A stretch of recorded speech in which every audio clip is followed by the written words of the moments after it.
We finally have some soccer to talk about Yes, here. sir. Premier League starting up with La Liga, and Serie A is actually going to start up this coming weekend. So a couple of the leagues already starting up.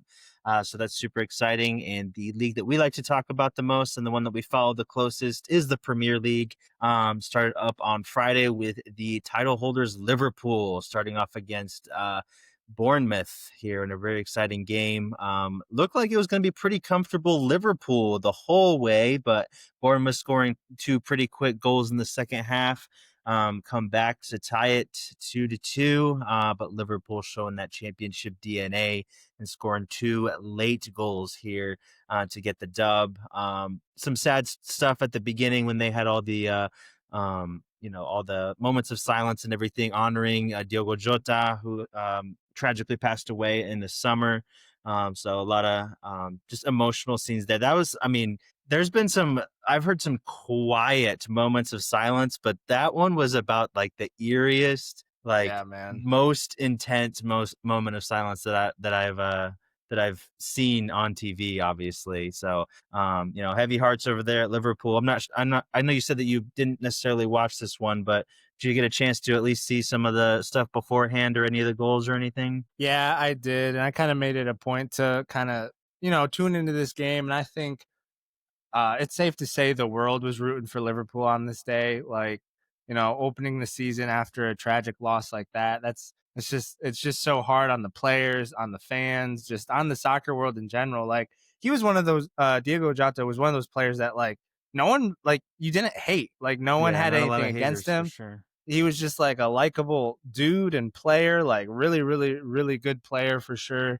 And just the way that we lost him was super tragic. And like you were alluding to, just that moment of silence just hit home in a different way than others tend to do, not taking away from those other moments of silence. Yeah. Definitely this one certainly hit home. And it was cool to see Liverpool get a win on opening day in hopes of defending their championship at the end of the season. Yeah, yeah, really special the way that this one played out too. Obviously, with the late goals, and everything, and being able to honor him. I know the coach out in this slot was saying after the game as well, like, just in how the game played out, like at 2-2, 75th minute. That's prime time when he'd be looking to bring on Diogo Jota. Hmm. Just the fact that they were still able to overcome and still get the win on the night honoring him was cool scenes for sure. Even though as top six rivals and everything, you usually root against Liverpool and have them try to drop points as much as you can. You love to see it for at least this one-off game here at the beginning of the season. So congrats to them, but no more points going forward for Liverpool. All right, so All but done. moving, Cutting it yeah, off. exactly. So, but moving on to our teams, we'll give a little bit of a recap of how we thought our teams came out at the beginning of the season here. We'll start off with Chelsea Ugh. tying with the FA Cup and Community Shield champions from last year, Crystal Palace. Pretty solid game Uh, overall for the Blues of Chelsea, but Fezzy Boy might not think the same thing after seeing some of his reaction here. yeah, no, I highly disagree with that. Mm. I wrote down some notes. Again, I didn't get to watch this game because I was in church during this game. So I just watched some of the highlights, wrote down some notes, and even from the highlights, I could just tell like super disorganized on our part. Crystal Palace, they're just gonna stay compact and they're gonna counterattack. That's just kind of how they play. They still had Eze during this game, which we'll get into when Sam talks about his Gunners kind of hijacking that transfer. But sticking to Chelsea here, just I don't, dude. It's so frustrating watching them. I've harped on this in episodes past when we talk about Chelsea. Like, we only turn up against the big teams. Like, we are capable of playing like really really well, and we saw that in the Club World Cup. I mean, beating probably the most informed team in the world in PSG to win the Club World Cup with the squad that we're rolling out in the Premier League, and then we show up against Crystal Palace, and it's just like it's just a pillow fight, man. And there was one chance at the end. I can't remember the player's name. I think he's new. I haven't kept up with our transfers as much as I should have, but wide open goal. Just Gittins? I think it was him, but it was like in the like 92nd minute or something like that. Yeah. just skies it, dude. Didn't even put it on frame. Balls rolled to him right across like the not even the six, just outside the six, and he just absolutely skied the ball, dude. I was just like, that's just it's so frustrating to just watch us drop points against nothing against Crystal Palace. And honestly, I think we talked about it. I picked them to have like a better season than they usually do, but they're just moving some players out the door, which is typically what happens with a mid-table team when you have a good season. You start winning some trophies, teams come knocking. But just super frustrating, man. Yeah, I'm not high on how we started. Again, it is early, first game. Obviously, we can get some things figured out, but that is just a poor showing, especially after winning the Club World Cup the way we did. I was expecting a little bit more playing Crystal Palace on opening weekend, but Yeah. anyways, just really really frustrated. Yeah, I would tend to agree. It's obviously early days, and this is obviously when you're doing the most overreacting just off one game. Hmm. But and I could be wrong with this, but not hugely surprised with Chelsea in this game that they came out a little bit flat, just because everybody was kind of hyping them up after a conference league dub and like a Right. club World Cup run. Which, yes, granted, the final was impressive. That was a very good showing against one of the best teams in the world right now. But their road up to that point was a little bit easy, and I just didn't believe in Chelsea being able to put together like that consistent of a season throughout the entirety of this year. Again, this is one Hmm. game, and I'm not saying this is going to apply for the rest of them, but I guess I just wasn't as surprised when they came out, like I said, a little bit flat as far as going up against the Crystal Palace team, which again, it isn't a bad team. They've been pretty impressive, especially at the end of last season. Yeah, definitely gonna want to be a little bit more clinical in those finishing spots in and around the Yeah, for goal, sure. especially late on when you got a chance to put it away. Gotta, But yeah, gotta. we'll see. I mean, Chelsea's just been super inconsistent for a couple years now. They have performances where you're like, wow, this team could really be something and challenge, but then they just Yeah. play the next game, and it's a pretty disappointing performance. Yeah. We'll see if Yeah. they get a little bit more consistent here going forward in this season. I guess we'll touch on your transfers here in just a second, but jumping over to the Arsenal portion of this little mini segment here, we get a huge 1-0 victory against Manchester Big United time. at Old Trafford. So big time challenge. Even though Man United weren't great last year, it's always a good game. They still obviously have good players and good coach and everything. So it's still going to be a pretty tough test, and it did prove to be a pretty tough test. Even though we got out of there with the dub, I'd say pretty lucky that we got out of there with a dub. We were thoroughly dominated in the first half by Manchester United. We got a really scrappy just kind of a picturesque Arsenal goal at this point with our free kicks. I'm actually not a huge fan of what we do now for our free kicks. We basically put a guy like on the goalie and Mhm. basically interfere with the goalie and cheat to like try to create chaos in the box. And a lot of times we do end up scoring. I'm not sure how it's not a foul on the goalie, but whatever. We'll take what we can get, Yeah. I guess. But You guys I have become like really, really solid at your set pieces. Like that's just right. like what you guys are known for right now. Yeah, and it's like I would be surprised if they didn't address this at some point, but like it's a little bit foggy because like what we do is like we don't interfere with the goalie. We just put like Kai Havertz or somebody like standing right in front of the goalie so he can't really Yeah. move, and then there's bodies around him, so it just creates chaos and he's not really able to go out and just punch the ball away or whatever. Right. So that's what we did on the corner, and that's how we ended up scoring. And we're kind of on defense the rest of the game. But like I said, Manchester United, I learned more about Manchester United in this game than I did about Arsenal. Arsenal really came Mhm. out, really disappointed me. We got dominated on possession, especially in that first half. They had some really good stuff. I was a little bit of a doubter on Brian Mbuemo, but he had some good stuff. Yeah. Mateus Yeah. Cunha on that left wing, like he was Yeah. really He was playing impressive. really well. He was dicing up Ben White pretty good there. Like I said, again, especially in that first half. So I think Manchester United are going to be at least challenging for Europe this year in the Prem. I think I Mm. saw a lot of good Wow. things from them. And Benjamin Seshko, he only played about 30 minutes or so, but the stuff that I was seeing him do and build up and being able to be a big body up there that can also bring the ball down is going to be huge for them, I think. So um, Mhm. lot of doubters on Gyökeres in this first game. Everybody thought he looked slow and that he's not going to be good or whatever. But I'm just going to chalk it up to it was just one game. Everybody kind of One game. needs to kind of just get used to the speed of the Prem and everything. I think he'll be fine. But I know you said that you saw like most of the second half or anything. Did you have any big opinions or anything about this Man U and Arsenal game here? Little rivalry. Yeah, I mean, kind of the same thing you were saying. I was like highly impressed with Manchester United because I mean, at the end of last season and even the preseason, they were struggling in the preseason as well. Obviously, getting some of these transfers in really helped. Yeah, again, the striker from Brentford, I was kind of like, "What are we doing, guys?" Like Yeah. that's who we're gonna go get. But Right. obviously, he looked really good out there. Acuna looked really good. Yeah, I mean, the new coach there is really implementing his style of play this season, you know, having a full off season to kind of get some players that he wants, implement his tactics a little bit more, get the players acclimated to how he wants to play. And it showed, man. Like you said, they dominated possession, broke out in the counter really well, had some really, really solid chances, got to put them away. You can chalk it up a little bit to rust. Like everyone's kind of first game of the season, got to figure their feet out. But no, there's hope for Manchester United, like you said.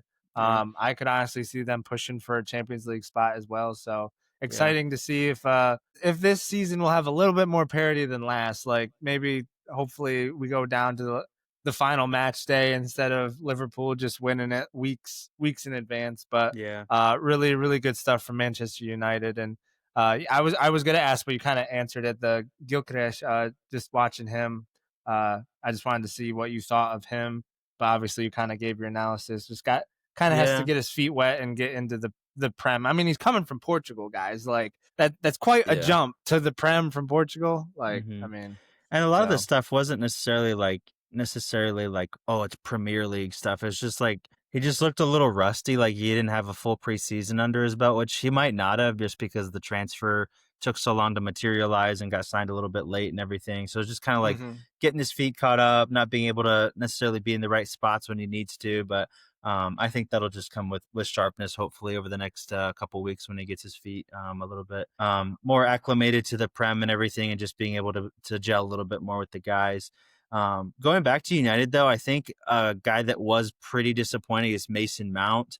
I think when Oh Seshko man. they finally decide to start him, he'll be the one that goes down and probably have Mbuemo on the right and then Cunha on the left with Seshko in the middle. Hmm. I know Mason Mount's dealt with lots of injuries over the last couple years, but he's a shell of his former self. I'm Yeah, kind of man. surprised that he was able to move to United of all teams when Chelsea were looking to offload him. So I think he's definitely a guy that might take a back seat at the very least when Seshko decides to be at full fitness for sure. But overall, really solid game from both sides. Obviously, more so United than us, but we walk away with the 3 points, so I'll take that every time if you ask me about it. So, yeah, hoping for a more solid performance against Leeds at the weekend, but we shall see. Dipping into a little transfer talk here. We'll start out with Chelsea here. Nothing too huge, at least unless I'm missing something recently about them signing anybody, but a lot of talk about them selling Nicholas Jackson or Jaden Sancho, also being rumored with an Roma move this week, around 20 mil or so being rumored, but ultimately I don't think that deal is not going to go through. So, any news here on any Chelsea transfers or anything? No, not a whole lot. After we got the two strikers, one from Brighton and where'd the other one come from? The big striker. I can't remember his name. Oh, We got Ipswich, João Pedro and Delap, Liam Liam Delap. Delap. Was it from Ipswich? Ipswich, yeah, that's right. He Yeah. did come from Ipswich. But that's kind of why you're seeing Sancho and Nicholas Jackson kind of on their way out. There's just no room for them, and we replaced them with players that are way, way better. Which I can't really say about Sancho because, like, I, I honestly was hoping for way more when we signed him. Obviously, he went on a loan spell back to Dortmund and played really, really well. Played in that Champions League final that they lost to Real Madrid. Um, but yeah, there's just no room for him on the squad. I'm actually looking at like our players out this season to our players in, and dude, the list of players that we had to like get rid of is crazy, dude. Most of them are still on loans though, which is crazy. But yeah, definitely cleaning house because I mean, we had the likes of Ben Chilwell still on the books from like that Champions League run. He hasn't played for us in like 3 years, which is crazy. He's at Yeah. Crystal Palace right now that I'm looking at. That's crazy. Um, yeah, but it's definitely time to move on from Jackson and Sancho. Just getting João Pedro and Delap. Y'all have It's Raheem kind of Sterling on your books now again after his loan ended with Arsenal. still, dude. What the heck? Yeah, He's got to retire soon, right? He's not like that old, but like he's he's like kind of 30, but dude, he's he's definitely washed at this point. his tape from last season was so rough, dude. Like it was not pretty. So he should go to Saudi for a year, make a boatload of money, and just Yeah, dude. Right call it off a into the career. sunset. Yeah, for Yeah, sure. no, Yeah, it's tough. he hasn't been good since his Manchester City days, bro. Basically. Oh man. Yeah. Yeah, we'll see where some of those Chelsea boys end up. Y'all have kind of been known really for like 10 years now for just like your loan system and everything. At the beginning of every year, you've got like 60 players that are technically like senior team players, and you just got to like Yeah. figure out whether you want to sell or you're loaning them out or whatever. So it's pretty sophisticated system, I would say, over there as far as the loaning and the movement of players for Chelsea. So Yeah. We have um like 30 players that just like whether on loan or we sold, we just this offseason offloaded yeah, either through loan or sold like 30 plus. Um, right. that's like 17 of them alone are like you were saying on loans currently, which is crazy, Nuts. Absolutely dude. nuts. So what are we doing? Um What are yeah, we doing? we'll see. We'll see what you're doing, but better play better on the field next week. So uh Better. switching it over to my Gunners. Absolutely massive signing this week. Eze from Crystal Palace. Crystal Palace we mentioned them quite a bit on the last few pods just because they've been on the up and up, winning an FA Cup and Community Shield and everything. Basically, the best player from that run was Eze, and he was rumored a lot actually with Arsenal this summer, but we were pretty active in getting Madueke from Chelsea, and then obviously Gyökeres from Sporting for big money, and then Zubimendi on big money as well. So we're once we signed Madueke, I thought Eze was kind of out of the question just because, we'd already bought a winger for big money. Like we aren't going to go out there and splash it again. Early this week, I saw a notification come by my phone that he had basically agreed a Tottenham move.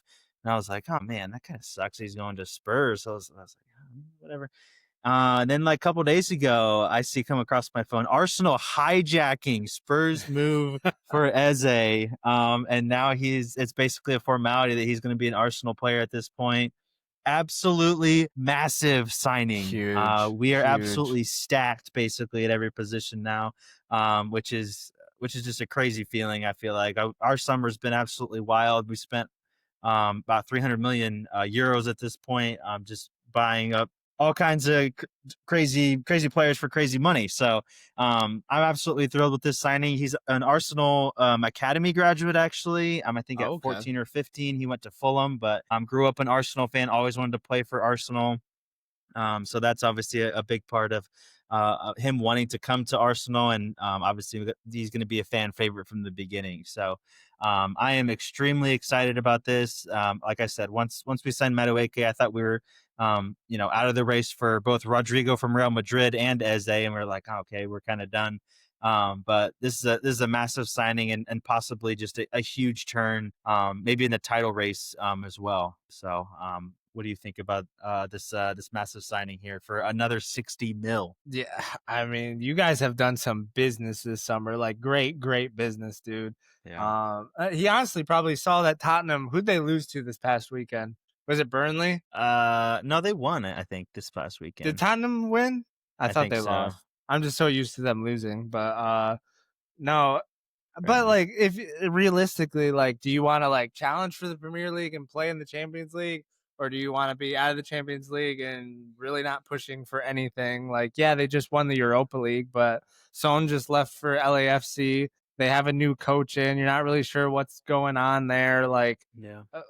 I would go to Arsenal, especially even if they offered me less. I'd be like, yeah, I want to go somewhere where one, I'll still play at Arsenal. That's a formality, and then two, Like they're still gonna pay me good money, but 3 just competing for all this stuff, like that's why you play this game. So really, really good on you guys. And we forgot to mention he had a crazy, crazy screamer against Chelsea that was called offside because I think their guy in the wall was like behind our wall, which was Yeah, dude. our offsides line, and it was called offsides because he was the one that made the gap in the wall, so he influenced the play or whatever. But regardless, as they took that like super well, screamer straight into the top right corner. Unfortunately called offside, so maybe we'll be doing that for Yeah, you guys if you can take dude. the free kick honors away from Declan Rice after last season. We just Right. forget that that happened. I saw a reel the other day. They're like, yeah, this was like 200 and some days ago. I'm like, holy crap. No Time way. flies, bro. Yeah, that's Oh crazy. my. Yeah, no, I'm ecstatic about him. He usually plays on the left. It's going to Hmm. be interesting to see what Arteta does with Martinelli already over there. I'm not Mm. sure if I've necessarily said on the podcast. I feel like I have, but I've definitely told my one Arsenal fan that I'm good buddies with that Martinelli, like for a year or two now, he's kind of been figured out over there. Like he kind of has one or two moves that he does pretty well, but you don't see him, really just going at players and beating them anymore. Like he's kind of a little bit of a product of what's around him now. When he first came on the scene and he was kind of, new kid on the block, he was doing really well. But it feels like he's kind of become a little bit stagnant and everything. So if it was me, at least at the beginning of the season, until Martinelli shows me something else, I'm starting Eze on that left side and For putting sure. Gyoke up top and then Saka on the right. So I'm definitely starting him over Martinelli once he gets acclimated. So I'm extremely excited. And Arteta, I mean, he didn't before we signed Eze, but now he really doesn't have an excuse for not winning anything this year. I mean, Yep. we have the striker that we've been needing for 2-3 years now. We have the depth that we've been lacking for a couple of years now. Like we've still had great teams. It's still not really an excuse for not winning any trophies, especially how good we've been, especially like specifically in the league. But I mean, Mm. now, bro, you just really can't say like even just the signings we've gotten this summer, like Zubimendi 70 mil, incredible midi. Gyökeres we talked about 65 mil. Madueke we talked about 56 mil. Madueke at this point is more of a depth piece, and you're buying a depth piece for 60 mil. That's Yeah. insane. Mosquera from Valencia for a further 15 to 17 mil. Norgard, solid depth piece for 12 mil from Brentford. We got Kepa, good backup goalkeeper, and now we're just adding to that with Eze, one of the most coveted wingers in this entire transfer window, maybe outside of Rodrigo. So, Hmm. yeah, if we're not doing something this year, I mean, get Arteta out of there yesterday. Obviously, I've been hard on Arteta for quite a while now. Yeah. But I mean, goodness gracious, bro, if we can't do anything with this squad, what are we doing? So, Yeah. What so hypothetically speaking, with the this squad that you have now with the transfer window closing, what is the bar in your mind? Like what's he have to meet to keep his job? Like anything less than that is a failure. I mean, I would say to keep his job. I would be fine with like an FA Cup. That's like the bare minimum. I Right. think it has to be a trophy. Like Carabao Cup, eh, I don't care about that. Everybody plays their reserves in that. Like I'd like it to be, one of the big trophies, FA Cup, Champions League, or Prem. I know the Champions League is a little bit of a harder ask, but I mean we've been second 3 years in a row now for the Prem. Like why Hmm. not this year? I know that Liverpool's a wagon. I know that Man City is probably going to be a wagon, but like we've got the squad now to be able to compete with them. We've spent the money. Where are the excuses now? Like what are we gonna come up with this time? So I think we should definitely be in contention for the Prem. And we should at least be winning, an FA Cup and pushing even the Prem. Like if we win an FA Cup and we're pushing the Prem all the way to the last couple match days, like I'll be happy with that. Like that's progress.